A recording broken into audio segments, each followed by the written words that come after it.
पहले तो आप सभी लोगों को, शहरवासियों को, जिलेवासियों को नववर्ष की अग्रिम शुभकामनाएं। और जैसा मैंने अभी प्रेस कॉन्फ्रेंस के दौरान भी बताया कि बहुत सारी स्कीम की घोषणा माननीय मुख्यमंत्री जी की प्रगति यात्रा के दौरान इस साल हुई थी, शुरुआत के जनवरी के महीने में। और सब पर बहुत तेज़ गति से काम चल रहा है। चाहे हम लोगों का बखरी से लेकर के जो बैरिया तक बाईपास हो, उसके चौड़ीकरण का काम हो, या हम लोगों का जो चंदवारा ब्रिज के अप्रोच रोड की बात थी, उस पे भी काम बहुत तेज़ गति से चल रहा है। और हम लोग अगले 3-4 महीने पर में उसमें पूरी तरह से ट्रैफिक चला देंगे। और जो छोटी गाड़ियाँ वर्तमान में भी चल रही हैं, जो चंदवारा ब्रिज का फेज़ 2 है, उसको लेकर के ज़मीन अधिग्रहण का काम हम लोगों ने शुरू कर दिया और मार्च के एंड से हम लोग उसमें भुगतान प्रारंभ कर देंगे। इसके अतिरिक्त जो गरहा से लेकर के औराई तक अतरार हथौड़ी होते हुए एडीबी फंडेड प्रोजेक्ट है। एक उसमें 3.5 किलोमीटर लंबा पुल भी है। लगभग 28 किलोमीटर रोड बन जाने से औराई से मुजफ्फरपुर शहर की दूरी काफ़ी कम हो जाएगी। उसमें भी टेंडर हो गया है, एजेंसी को मोबिलाइज होना है और उसमें भी भू अर्जन का काम हम लोग बहुत तेज़ी से कर रहे हैं।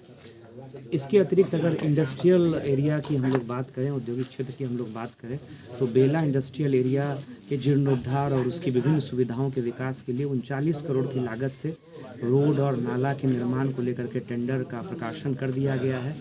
और उसमें कई नई यूनिट्स, चाहे वो पर्ल ग्लोबल हो, कॉस्मोस की यूनिट हो, और इस तरह के बहुत सारे टेक्सटाइल यूनिट का संचालन शुरू हो गया है। मॉडेलमा वगैरह जो यूनिट है, उनका परिचालन अभी होना है। बहुत सारे प्लग एंड प्ले में नए यूनिट्स का निर्माण अभी हो गया है।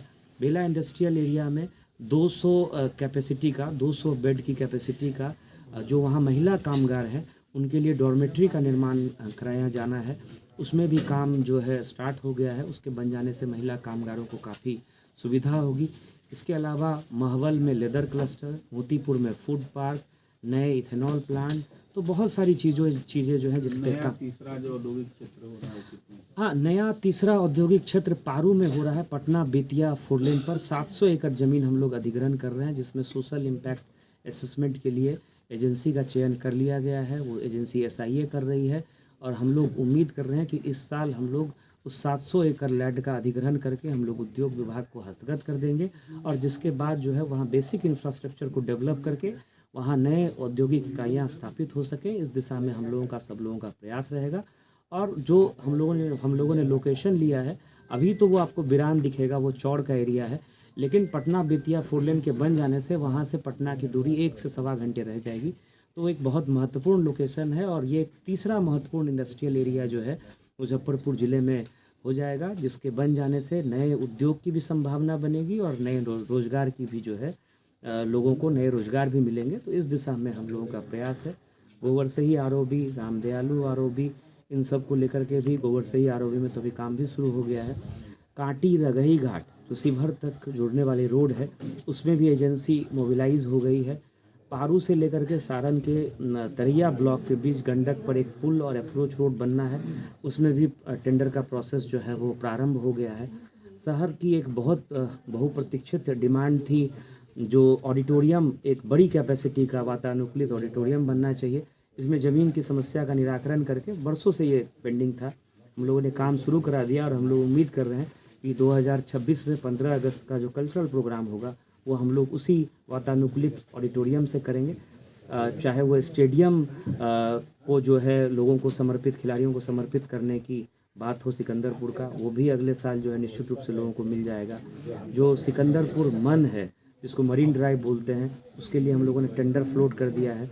उसमें एजेंसी को हायर करके वाटर स्पोर्ट्स, बोटिंग, अन्य बच्चों के लिए सुविधाएं, खेलने की, ये सारी सुविधाएं जो है हम लोग अगले साल डेवलप करेंगे। इसी तरह की बहुत सारी स्कीम्स हैं जिस पे हम लोग काम कर रहे हैं और निश्चित रूप से ज़िले में जो है काफ़ी तेज़ गति से विकास अगले 1 साल में देखने को मिलेगा। और सभी लोगों से मेरी अपील भी है कि हम लोग शांति और सौहार्द के वातावरण में रहें। कानून को कोई भी व्यक्ति अपने हाथ में न ले। उचित फोरम है, उस फोरम में आप अपनी बात को रखें और अपनी समस्या का समाधान करें। मेरे पास इलेक्शन के दौरान ही उस पर वाहनों का परिचालन प्रारंभ हो गया। माननीय मुख्यमंत्री जी ने इलेक्शन से पहले 2 बार उसका विजिट किया था। उनके विजिट करने से काफ़ी जो समस्याएं थी वो दूर हो गई थी और जो है इस साल उस पर वाहनों का परिचालन प्रारंभ हो गया। आप लोग सब लोग जान रहे हैं कि मुजफ्फरपुर शहर जो नगर निगम क्षेत्र से बाहर जो वर्तमान में रूरल एरिया है, वहाँ काफ़ी तेज़ी से नए इंफ्रास्ट्रक्चर बन रहे हैं, लोग घर बना रहे हैं, विवाह भवन बन रहा है, इंडस्ट्रियल यूनिट जैसी इकाइयाँ बन रही हैं। तो हम लोगों ने इसका सर्वे करा करके मुजफ्फरपुर नगर निगम के विस्तारीकरण के लिए प्रस्ताव नगर विकास विभाग को भेजा है और उम्मीद है कि इसकी जैसे ही स्वीकृति मिल जाएगी तो हम लोग बेहतर सुविधाएं जो है जो बाहर के अभी ग्रामीण क्षेत्र के लोग हैं, चाहे रोड की व्यवस्था हो, नाले की व्यवस्था हो, तो ये व्यवस्था जो है हम लोग दे पाएंगे। एक और जो प्रोजेक्ट इम्पॉर्टेंट प्रोजेक्ट है जो अभी हम लोग सब लोग शहर के बिल्कुल पास है लेकिन रूरल एरिया था, गोबरसही में जो पानी आगे जो हम लोग गोबरसही से जब हम लोग निकलते हैं तो पानी जमता था, उसमें भी टेंडर होने के बाद एजेंसी मोबिलाइज हो गई है और उस रोड का भी मजबूतीकरण नाला के साथ साथ जो है उसमें काम शुरू हो गया है। और दूसरा जो यहाँ पर हम लोगों के जो आपने बताया कि इस रक्सौल हल्दिया को लेकर के, रक्सौल हल्दिया में अभी सर्वे का काम चल रहा है और इसमें भूअर्जन का काम होना है। जैसे ही हमारे पास NHAI से प्रस्ताव आएगा इसमें हम लोग तेज़ गति से काम करेंगे। वर्तमान में जो मुजफ्फरपुर बरौनी अभी 2 लेन है उसको 4 लेन करने का और मुजफ्फरपुर सीतामढ़ी 2 लेन को 4 लेन करने का DPR बन गया है और बहुत एडवांस स्टेज में है। अगले साल उम्मीद है कि NHAI के स्तर से इसमें टेंडर भी हो जाएगा और इसमें काम भी जो है वो शुरू हो जाएगा। एक और प्रोजेक्ट जिसको लेकर के लोगों की जो नया बाईपास बना है उसमें सर्विस रोड ना बनने के कारण और कुछ जगह पे अंडरपास ना बनने के कारण लोगों की काफ़ी शिकायतें रहती थी, जिसको हम लोगों ने काफ़ी चेज़ किया और इसमें लगभग 14 करोड़ का एक प्रोजेक्ट सैंक्शन होकर के टेंडर हो गया है। एजेंसी NHAI की तरफ से मोबिलाइज हो रही है जो कुछ स्थानों पर अंडरपास भी बनाएगी और जो सर्विस रोड है उसका भी काम जो है नए बाईपास वाले एरिया में NHAI की एजेंसी करेगी।